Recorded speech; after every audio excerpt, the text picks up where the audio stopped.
Hello friends, कसे आहेत सगळे? मजेत आहात ना? तर मजेत असलंच पाहिजे. तर आज मी खूप महत्त्वाचा विषय तुमच्यासाठी घेऊन आलेली आहे की फ्रूट्स कोणते खावे किंवा फ्रूट्स खावे की नाही, हा विषय मी तुमच्यासाठी घेऊन आलेली आहे. मला कमेंट्स पण खूप आल्या की ताई, फ्रूट्स कोणते खावे, कोणते फ्रूट्स खायला पाहिजेत वेट लॉस जर्नीमध्ये.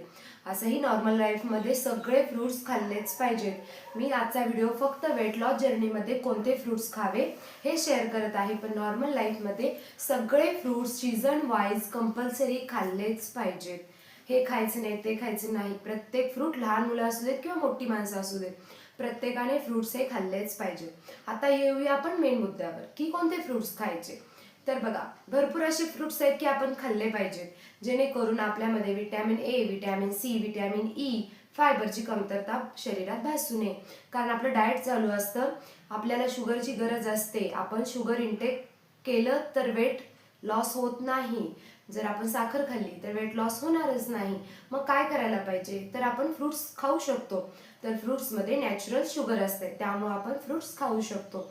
आता त्यामध्ये आपण मेन म्हणजे कोणतं? सफरचंद खाऊ शकतो. सफरचंदमध्ये फायबर असतं, भरपूर प्रमाणात फायबर असतं आणि त्यामध्ये जास्त आपल्याला विटॅमिन्सची कमतरता जर भासत असेल तर ती पूर्ण आपल्याला भरून निघते. त्यामुळे सफरचंद सुद्धा वेट लॉस जर्नीमध्ये खाल्लं तरी काही हरकत नाही. पण मेन म्हणजे भरपूर लोक असं करतात की सफरचंदचं साल असते ते काढून टाकतात आणि आतला जो गरा असतात तेवढंच खातात. का तर केमिकल असते किंवा त्याच्यावर पावडर मारलेली असते ते म्हणून. मग त्यापेक्षा तुम्ही साल नका काढू ना, ते ना कोमट पाण्यामध्ये थोडंसं मीठ टाकायचं, थोडा वेळ, एक अर्धा तास त्यात ठेवा किंवा 10-15 मिनिटं ठेवा. ठीक आहे, मग खाऊन टाका. पण आतल्या घरापेक्षा सालीमध्ये खूप ताकद असते, त्यामुळे तुम्ही त्याची साल सफरचंदची खाल्लीच पाहिजे, काढून टाकू नका.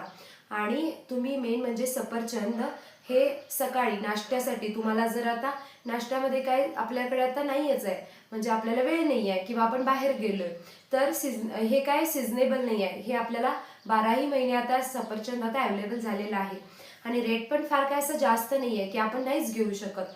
तर रिजनेबल रेट आहे, तर आपण सफरचंद खाऊ शकतो, काहीच प्रॉब्लेम नाही. त्यानंतर आहे पपई. पपईमध्ये विटॅमिन सुद्धा भरपूर प्रमाणात, विटॅमिन सी पपईमध्ये आपल्याला मिळून जातं. तर अजून आपण स्किनसाठी, हेअरसाठी दुसरे एक्सटर्नल औषधं खायची काहीच गरज नाही आहे, कारण नॅचरली आपल्याला फ्रुट्समध्ये मिळते.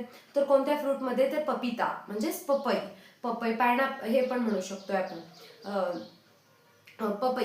तर पपईमध्ये आपल्याला खूप सारे विटॅमिन्स मिळतात, तर आपण पपिता खावा, जेणेकरून हेअर आणि स्किनसाठी काय दुसरी काळजी करायची गरजच नाही. किंवा आपण जर पेशी कमी